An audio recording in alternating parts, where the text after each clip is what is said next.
ஆ அன்புமணி இறைமணியன் உங்கள்கிட்ட வாங்கினதுல கிட்டத்தட்ட ஒரு 2 வருஷமா இருக்குங்கய்யா. சரிங்க. 2 இப்போ வருஷமா கூட இல்ல, கொஞ்சம் தான், இன்னும் கொஞ்ச நாள் இன்னும் கம்மியா இருக்கும். ஒரு வருஷம் இருக்கும், 1 வருஷம் 1.5 வருஷம் இருக்கும். ஓகே, நல்லது. போன புஸ்தகத்துக்கு முன்னாடிலே இருக்கேன். சரிங்க சரிங்க. ஏன்னா போன புஸ்தகம் நீங்க எனக்கு டாக்டர் இன்ட்ரடியூஸ் பண்ணீங்க. ஓகே. ஓகே. 1 வருஷம் ஆகுதுங்கய்யா. Okay okay. இப்போ நீங்கள் கள்ளக்குறிச்சிக்கும் வடலூருக்கும் கிட்டங்களா? ஆமாங்கய்யா, கிட்டதாங்கய்யா. எவ்வளோ தொலைவு? ஒரு 1.5 மணி நேரம் ஆகுங்கய்யா. 1.5 மணி நேரம். எவ்வளோ பஸ் சார்ஜ் ஆகுதுங்க? 75 ரூபா ஆகுதுங்கய்யா. 75ஆ? ஆமாங்கய்யா. போக 75, வர 75. ஆமாங்கய்யா. மாதம் மாதம் போயிடுறீங்களா? மாதம் மாதம் போயிருங்கய்யா. மாதம் மாதம் எவ்ரி மந்த்து? Every month. உடம்பு ஆட்சி நான் போடுறேன். சரிங்க சரிங்க.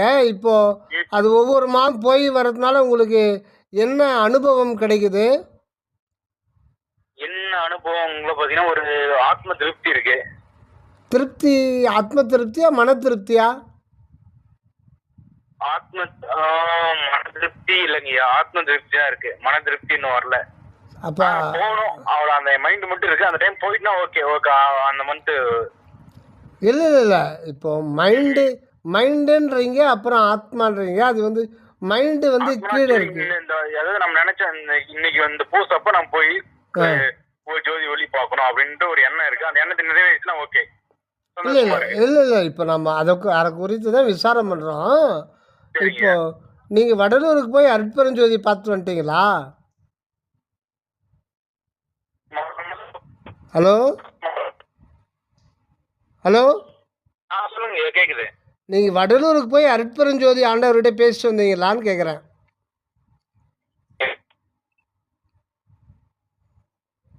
கேட்குதுங்களா?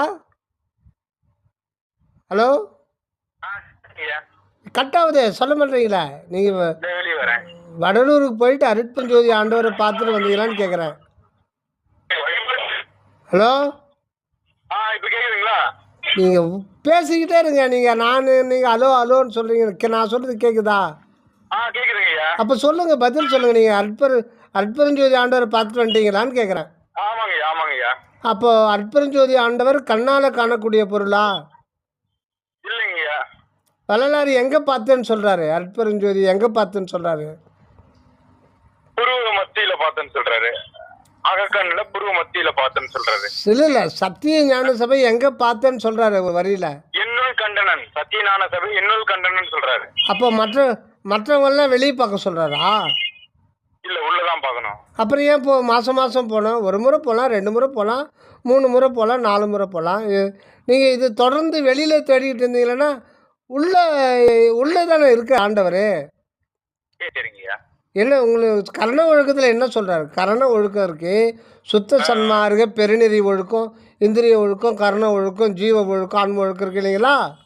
ஆமாங்கய்யா. அதுலேயே எல்லாம் முடிஞ்சு போச்சு, மொத்தமே அதில் முடிஞ்சு போச்சு. அதில் உங்களுக்கு மாதம் மாதம் இங்கே வந்து போங்கன்னு சொல்கிறாரா? இல்லைங்களே. ஆண்டவர் என்ன சொல்கிறாரு வள்ளலாருக்கு? சுத்த சன்மார்க்கத்தின் முக்கிய லட்சியமாகிய உண்மை விளக்கம் செய்தற்கு அடையாளமாக ஒரு ஞான சபை காணுதல் வேண்டும். இதை நல்லா மனப்பாடம் பண்ணீங்க. தீபத்தை ஏற்றி இதுக்கு என்ன அர்த்தம், இதுக்கு என்ன அர்த்தம், இதுக்கு திரும்ப திரும்ப கேளுங்க. அடையாளம்னா என்ன? அடையாளம்னா தெரிஞ்சுக்கிறது ஒரு முக்கியமான இடம். இப்போ வந்து ராமன் ஒருத்தர் வந்து போலீஸில் சேர்றாரு. அந்த மாதிரி நிறைய இருப்பாங்க, ஆல் ஓவர் தமிழ்நாட்டில் அதே பேரில் இருப்பாங்க. அதனால் என்ன பண்ணுவாங்க, 306ன்னு பேர் கொடுத்துருவாங்க. 306ன்னு கூப்பிட்டா இவர் பேர் தான் இருக்குது தமிழ்நாட்டில். எங்கே இது பண்ணாலும் 306ன்னா அந்த ராமன் தான். ஆனால் அவருக்கு பேர் 306ஆ? அவங்க துறையில் இப்போ வச்சுக்கிற ஒரு அடையாளம், அவங்களுக்கு வச்சுக்கிற அடையாளம். அப்போ ராமன்றது பிறந்தப்போ அவங்க அம்மா அப்பா ஜாதக்காரங்கிட்ட போகிறாங்க. அப்போ இந்த மாதிரி இந்த ராசியில் இந்த நட்சத்திரத்தில் பிறந்திருக்காரு, என்ன பேர் வைக்கலாம் சொல்லுங்கன்னு சொல்லிட்டு முறையாக போய் கேட்குறாங்க. அவர் அது இதெல்லாம் பார்த்து நீங்கள் ரான்ற எழுத்தில் வச்சிங்கன்னா நல்லதுன்றாங்க. ராஜகோபால் வச்சுருக்க கூடாதா? வைக்கலாங்க. இப்போ ரான்ற எழுத்துல வைங்க நல்லது அப்படின்னு சொல்கிறேன். அது அது அப்படி வைக்கணும்னு சட்டம்லாம் ஒன்றும் கிடையாது. சரி சரிங்கய்யா. பிரிட்டிஷ்காரன் மிஸ்டர் வெல்லுன்னு வைப்பான், மிஸ்டர் வாலுன்னு வைப்பான், மிஸ்டர் ஒயிட்டுன்னு வைப்பான், மிஸ்டர் ப்ரௌன் இருக்கான். அவன் சீக்கிரமாக செத்து போயிட்டானா? இல்ல இல்ல. ஆனால் நம்ம ஜாதகம் அது இது பார்த்து பேர் வைக்கிறோம். நம்ம வாழ்க்கை ஓஹோன்னு இருக்கா? இல்ல.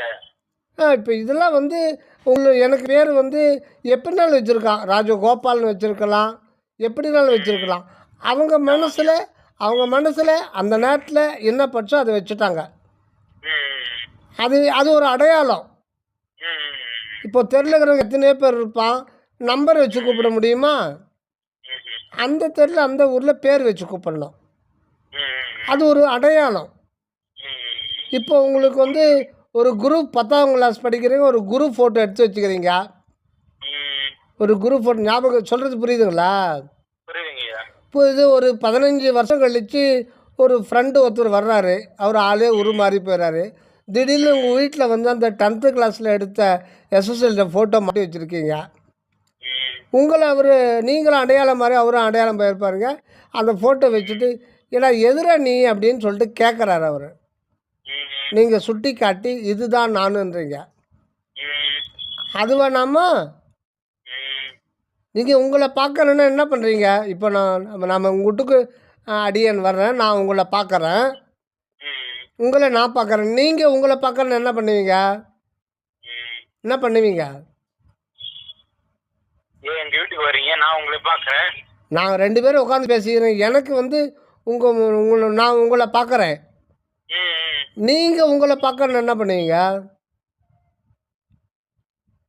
எப்படிங்கய்யா? நான் உங்களை தான் பார்க்க முடியும். இல்லை நீங்கள் உங்களை பார்க்கணுன்னு என்ன பண்ணுவீங்க?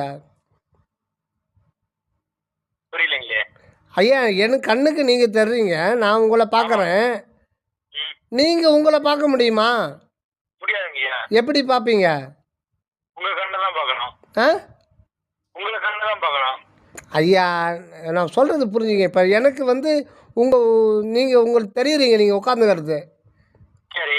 நீங்கள் எப்படி தருது? நீங்கள் உங்களை பார்க்க முடியுமா? இல்லைங்க, பார்க்க முடியாது. அப்போ பார்க்கணுன்னா என்ன பண்ணுவீங்க? இது சிம்பிளான கொஸ்டின், பெரிய கொஸ்டின், ரொம்ப பெரிய கொஸ்டின் இல்லை, ரொம்ப ரொம்ப சிம்பிளான கொஸ்டின் ஆச்சு. நான் உங்களை பார்க்குறேன், நீ உங்களை பார்க்கணுன்னு என்ன பண்ணுவீங்கன்னு கேட்குறேன். இல்ல, புரியல. நீங்க கொஞ்சம் விளக்கமாவே சொல்லுங்களேன். இது ரொம்ப சிம்பிள். இப்போ நான் உங்கள் வீட்டுக்கு வரேன் ஐயா, ஒரு உட்கார உங்களை பார்க்குறேன், நீங்கள் எப்படி இருக்கிறீங்கன்னு எனக்கு தெரியுது. ஆமா. நீங்கள் உங்களை பார்க்கணுன்னா என்ன பண்ணுவீங்க? தெரியல, எனக்கு ஆன்சர் சொல்லுங்க. உங்களை நீங்கள் பார்க்க முடியாதா? எனக்கு நான் என்ன அறிமுகம் தான் படுத்த முடியும். இல்லைங்க, என்ன நீங்கள் பார்க்குறீங்களா நல்லா? ஆமாங்க, பார்க்குறேன். நீங்கள் உங்களை பார்க்க முடியுமா? ஒன்றும் பெரிய விஷயம் இல்லையா? என்னங்க ஐயா? என்னை பார்ப்பேன். எப்படி பார்ப்பீங்க? ஆ புரியல, நீங்க என்ன சொல்றீங்க? ரொம்ப ரொம்ப கஷ்டமாக இருக்குது. இது ஒரு ரொம்ப very very simple question. LKG படிக்கிற பையனை சொல்கிறவான். நீங்கள் சொல்ல மாட்டீங்க. நான் உங்களை பார்க்குறேங்க, என் கண்ணால் பார்க்குறேங்க. நீங்கள் என்ன பண்ணுவீங்க உங்களை பார்க்குறேன்னா?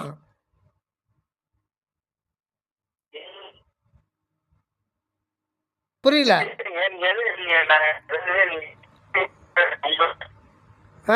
என்ன பண்ணுவீங்க? ஹலோ, நீங்கள் உங்களை பார்க்கலன்னா என்னங்க பண்ணுவீங்க? ஆடாடாடாடா, ரொம்ப ரொம்ப இது பண்ணுறீங்களே. நான் வந்து இப்போ 4 பேர் உட்காந்துக்கிறேன்னு வைங்க, 4 பேரையும் நான் பார்க்குறேன், நீங்கள் 4 பேர் பார்க்குறீங்க. நீங்கள் உங்களுக்கு தெரிவிங்களா? தெரியாது. அப்போ என்ன தெரியணும்னா என்ன பண்ணுவீங்க?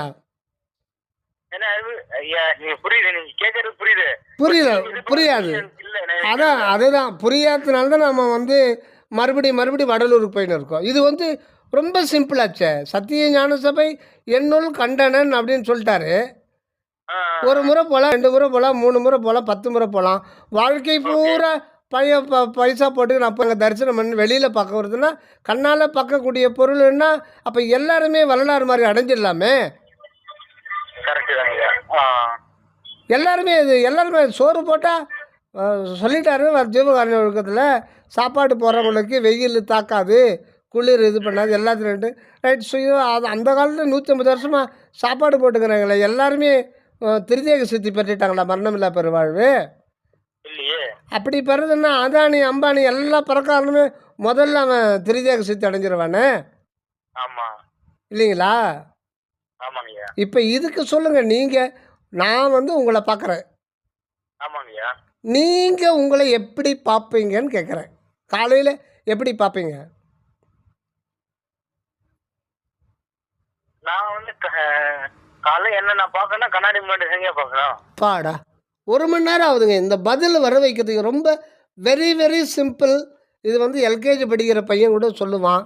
இதை கொண்டு வரது புரியுது. இல்ல புரியுது. பட் இருந்தாலும் இல்லை இதை கொண்டு வரதுக்கு நான் எவ்வளோ கஷ்டமாக இருக்குது பார்த்தீங்களா? எவ்வளோ டஃப்பாக இருக்குது. அப்போ இந்த சின்ன விஷயத்தையே நம்ம புரிஞ்சிக்க முடியல. நம்ம வந்து சுத்த சிவமார்க்கம் திகழ்ந்தோங்க அருட்ஜோதி செழித்திடல் வேண்டும் சொல்கிறாரே தவிர வடலூருக்கு மாத புஸ்தகம் வந்து போங்க. இன்றைக்கி யூடியூப்பு எல்லாத்துலேயும் வாங்க வந்து போங்க. கருங்குழிக்கு போனீங்கன்னா உங்களுக்கு இந்த நன்மை கிடைக்கும், மருதூருக்கு போனீங்கன்னா அந்த நன்மை கிடைக்கும், மேட்டுக்குப்பம் போனீங்கன்னா அது கிடைக்கும், காரிய சித்தி கிடைக்கும், காய சித்தி கிடைக்கும். இது தானே சொல்லிக்கிட்டு இருக்காங்க. உண்மையை யாரும் சொல்ல மாட்டாங்களே. இப்போது நான் என்ன கேட்குறேன்னா, நீங்கள் உங்களை பார்க்கணுன்னா உங்களுக்கு என்ன தேவைப்படுது? கண்ணாடி தேவைப்படுது. ஏன் தேவைப்படுது? நான் என்னை உருவத்தை பார்க்கணும்னா கண்ணாடி தேவைப்படுது. அதாவது கண்ணோட வேலை முன்னாடி உள்ள பொருள் தான் காட்டும். ஆமாங்கய்யா. அப்போ நீங்கள் பார்க்குறது முன்னாடி இருக்கிற பொருள் தான். புரியுதா இல்லையா? சிம்பிளான மேட்ரு. கண்ணோட வேலை முன்னாடி இருக்கிற பொருள் தான் அது காட்டும். நீங்கள் உங்களை இன்னும் பார்க்கல. நீங்கள் பார்க்குறது வந்து weighable substance, physical body, flesh. It is nothing but flesh. இதுக்கு பேர் நடமாடும் பிணம், அவ்வளோதான். உணவுப் பொருள் தன்மாற்ற நிலை அடைந்து உங்களுடைய ஆவியில் ஒட்டிக்கிட்டு இருக்கு, அவ்வளோதான். நடந்தால் கூட வருதுன்னு சொல்லுவாங்க தெரியும் உடம்பு. கேள்விப்பட்டிருக்கீங்களா? அது ஒரு ஜோக்கு. கேள்வியே பட்டது இல்லையா? இதெல்லாம் நாங்கள் எஸ்எல்சி படிக்கும்போதே ஜோக் அடிப்பானுங்க. ஏன்டா லீவ் போட்டனால சார் நடந்தால் கூட வருது சார் உடம்பு. நாடா பாவி, நடந்தால் உடம்பு கூட தானே வரும். அதுனா தனியாக வரும். அப்போது நடக்கிறது கூட வர்றது ப்ளஷ்ஷு. நடக்கிறது யார்? அதுதான் உயிர், ஆற்றல், உணர்வு, வடிவம். அதுதான் உருவத்தில் இருக்குது நம்ம உடம்புக்குள்ளே சூக்கும வடிவம். அதுதான் நடக்குது உண்மையில். அதோட இந்த செல்கள் 27 லட்சம் கோடி செல்கள் ஒட்டிக்கிட்டு இருக்கு. அதோட ஒட்டிக்கிட்டு தான் இருக்கும் அது. ஆக நடந்தால் உடம்பு கூட வருதுன்றது 100% கரெக்டான வேர்டு. ஆனால் அதை நாம் நினச்சி பார்க்குறோமா? இல்லை. நம்ம சிம்பிளான இதுலேயே உலகத்தில் தமிழகத்தில் மட்டும் இந்த மாதிரி பழமொழி இருக்குது, நிறைய இருக்குது. உருப்படுவையான்னு கேட்குறாங்க இல்லைங்களா? உருப்படுவாயா கேட்குறாங்க இல்லைங்களா? ஏன் கேட்குறாங்க?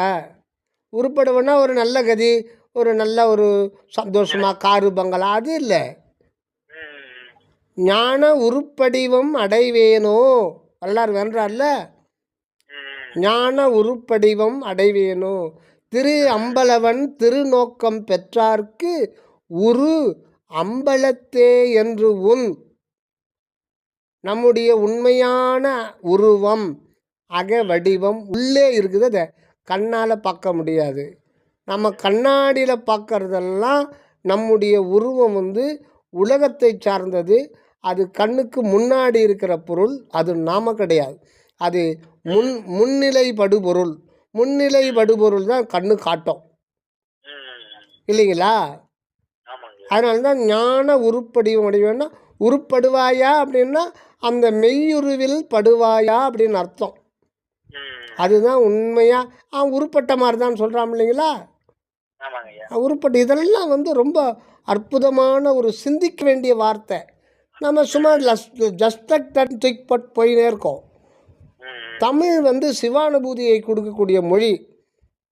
இதெல்லாம் வந்து உழவ விட்டுருக்காங்க. அதனால் உரு அம்பலவன் திரு அம்பலவன்னா அற்பெருஞ்சோதி நடராஜ பெருமான் சிற்றபையில் ஆடிக்கிட்டு இருக்கார் அருவ நிலையில். அவருக்கு ஒன்றும் உருவம் இல்லை. அவருடைய கடைக்கண் திருநோக்கம் பெற்றுவிட்டால் ஒருவனுக்கு உருவம் அம்பலத்தை விளங்கும், நிராதார நிலையில் விளங்கும் அருள் உணர்வு தான் அவனுக்கு உருவமே தவிர அதை வந்து தோல் நரம்பு சீழு ரத்தம் சுக்கிலம் தசை எலும்பு நரம்பு அதெல்லாம் கிடையாதுங்க.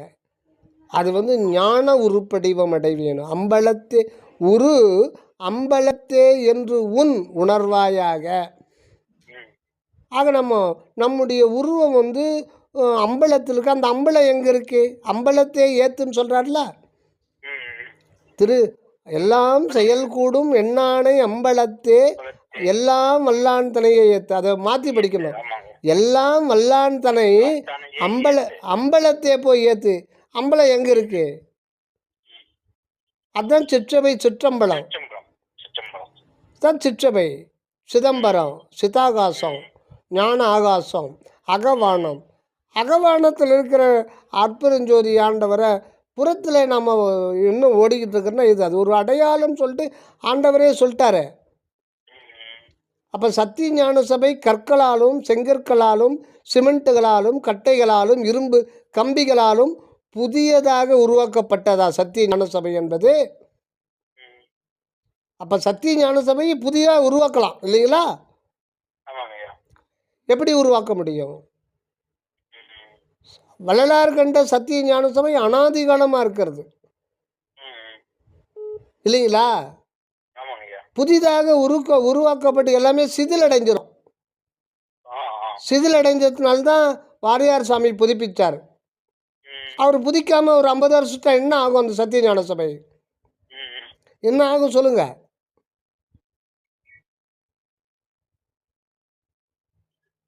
ப்ராப்ளம் ஆகிடுங்க. அப்புறம் வாரியார் சாமிக்கு அப்புறம் 1977 மறுபடியும் இது பண்ணாங்க. அப்போ இன்னொரு 100 வருஷம் கழித்து மறுபடியும் பண்ணணும். அது கட்டடணும். அது வள்ளலார் கண்ட சத்திய ஞான சபை வந்து இயற்கையாகவே அனாதியாகவே இருக்கிற ஒரு பிரபஞ்சம், பிரபஞ்சத்தில் ஒரு மையம் இருக்குது. அதுதான் சிற்றம்பலம். அதை பற்றி சொல்ல வந்தது தான் ஒரு அடையாளமாக. ஒரு 4 பேர் நமக்கு ஒன்றுமே தெரியாமல் இருக்கிறோம், ஒரு 4 பேர் கூடி பேசி அப்புறம் நம்ம ஊருக்கு வந்து நமக்குள்ளே பார்க்கணும்.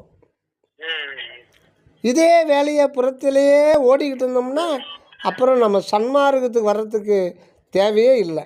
சன்மார்க்கம் நமக்கு தேவையில்லை. அதுக்கு ஜீவ சமாதிகள், சித்தர்கள் ஜீவ சமாதிகள் கோயிலாக இருக்க. ஊரில் என்ன இருக்குதோ இல்லையோ கோயிலுக்கு நிறைய இருக்கு. டெய்லி கும்பாபிஷேகம் பண்ணுறாங்க, வசூலுக்கு வர்றாங்க புது கோயில். எனக்கு அக உண்மையை காட்டி கொடுக்க மாட்டோம் நாங்கள் யாருமே. அதான் அப்பயே சொன்னார், மண்ணை போட்டு புதைத்து விட்டார்கள்ட்டு. அந்த மாதிரி இருக்கும்போது நம்ம வந்து போனோமா வந்தோமா, விஷயத்தை தெரிஞ்சுக்கணுமா, அருட்பா வாங்கினோமா, போய் அங்கே அற்பெருஞ்சோதி ஆண்டவருடைய ஆசி அங்கே இருக்கும், அந்த ஒளி இருக்கும். அது அவங்க வந்து ஞானிகள் வந்து அற்பெருஞ்சோதியர் அங்கே கூட கட்டி போடுவாங்க. ஆனால் அது சொரு கூறு தான். நீங்கள் பரிபூர்ணமாக பார்க்கணுன்னா உங்களுக்குள்ள தான் பார்க்கணும். இயற்கை உண்மையதாய் இயற்கை இன்பமுமாம் அயற்பிலா சிற்றபை அற்பெருஞ்சோதி. சிற்றபை எங்கே இருக்குன்னு சொல்லிட்டார்ல, புருவ மத்திக்கு உள்ள தலைக்கு நடுவில் இருக்குன்னு சொல்லிட்டார் இல்லையா? அப்புறம் நம்ம ஏன் இன்னும் அலைஞ்சிக்கிட்டு இருக்கோம் சொல்லுங்க பார்க்கலாம். ஓகேங்களா? நமக்குள்ளே பார்க்கணும். தியானம் பண்ணுங்க, அதிகாலையில் எழுந்துக்கிட்டு தியானம் பண்ணுங்க, உள்ளொளி தியானம். நம்ம குழுவில் வந்து ரெகுலராக அதுக்கான ஒரு இது நம்ம போட்டுக்கிட்டே இருக்கோம். திண்டுக்கல் சுவாமி தயாநிதி சர்வானந்தா அவர்களுடைய வழிகாட்டுதல் தான் வந்து இன்றைய சன்மார்க்க உலகுக்கு ரொம்ப ரொம்ப ரொம்ப முக்கியமானது, சரியானது. ஆமாம், அது நூல்களை நல்லா படிங்க. நமக்கு நல்ல வழி தெரியும். தீட்சைன்னு சொன்னீங்க நீங்கள், எடுக்கும்போதே ஆமா. தீட்சை. நீங்கள் சுத்த தீட்சை முறையை ஒழிக்க வந்தவர் தான் வள்ளலார். சரிங்க சரிங்க தீட்சையெல்லாம் வாங்கவே கூடாது. சரிங்க சரிங்க. அதாவது நம்ம எத்தனையோ கோடி பிறவியில் எடுத்து வந்திருக்கோம் இல்லைங்களா? ஒவ்வொரு பிறவியில் நமக்கு அந்த உயிருக்கு என்னென்ன தேவையோ அதெல்லாம் நமக்குள்ள ஒரு உள்ளொளியாக இருந்து தானே ஆண்டவர் கொடுக்குறாரு. ஆமாங்க. அதெல்லாம் கடத்தி தானே மனித பிறவி வர வச்சிருக்காரு. இப்போ அவர் எங்கே எப்படி நமக்கு உணர்த்தணும்னு அவருக்கு தெரியாதா? சரிங்க. ஒரு பிசிக்கல் பாடியில் இருக்கிற ஒரு மனுஷங்கிட்ட போய் தீட்சை வாங்கணும். நயன தீட்சை, ஸ்பரிச தீட்சை, வாக்கு தீட்சை, இதெல்லாம் வள்ளலார் யாருக்கு தீட்சை கொடுத்தாரு? யாருக்கும் தீட்சை கொடுக்கல. உங்களுக்குள்ள தான் குரு இருக்கிறாரு காட்டி கொடுத்தார். என்னை வணங்காதன்னார். சன்மார்க்க சங்கத்தில் சிற்றடியேன் உங்கள் தாழ் வணங்கி சாற்றுகின்ற என்னை வணங்காதீங்க தயவுசெய்து. உங்களுக்குள்ளே இருக்கிற அற்பெருஞ்சோதி ஆண்டவரை வணங்குங்க. உங்களுக்குள்ளே இருக்கிற தெய்வத்தினுடைய உண்மையை தெரிஞ்சுங்கன்னு சொல்கிறேன். இன்றைக்கி யாரானா சொல்கிறாங்களா, வாங்க என் காலை கழுவுங்க, நான் தீட்சை கொடுக்குறேன். என்கிட்ட தீட்சை கொடுத்தால் வாங்கினால்தான் உங்களுக்கு முன்னேற்றத்தை பார்க்க முடியும். குரு இல்லாத ஞானம் பாழ். குரு யாரு? கூன்னா இருள், ரூன்னா ஒளி. இருளை நீக்குபவர். இருளை நீக்குபவர் புறத்தில் கிடையாது, அகத்தில் இருக்கிற இருளை அகத்தில் இருக்கிற ஒளியாக நீக்க முடியும். அதனால் உள்ளொளி ஓங்கிட உயிரொளி விளங்கிட வெள்ளொளி காட்டிய மெய்யருட் கனலேன்னு சொல்கிறார் இல்லையா? அருட்பெருஞ்சோதி அகவல்ல எங்கேயாவது தீட்சை என்ற வார்த்தை வருதா? எனக்கு குரு வெளியில் இருக்கிறாங்கன்னு வார்த்தை வருதா? வெளியில் தேட வேண்டியிருக்கிறா? சபை எனது உளம் என தான் அமர்ந்தனக்கே அபயமளித்ததோர் அருட்பெருஞ்சோதி. இந்த வார்த்தையை நல்லா கெட்டிமாக பெற்றீங்க. சபை எனது உள்ளம், உள்ளம்ன்றது தான் ஆன்மா, ஆன்ம நிலையம்தான், ஆன்மனு தான் சிற்றபை. சபை எனது உளம் எனத்தான் அமர்ந்தனக்கே அபயமளித்ததோர் அருட்பெருஞ்சோதி. அதனால் வீணிலே புறத்திலே அலைய வேண்டாம், பிறர் பேச்சை கேட்க வேண்டாம், சிற்றபை தியானம் பண்ணுங்கள். ஏதாவது சந்தேகம் இருந்தால் மெசேஜ் பண்ணுங்கய்யா. தயவு. வந்தனம். தயவு.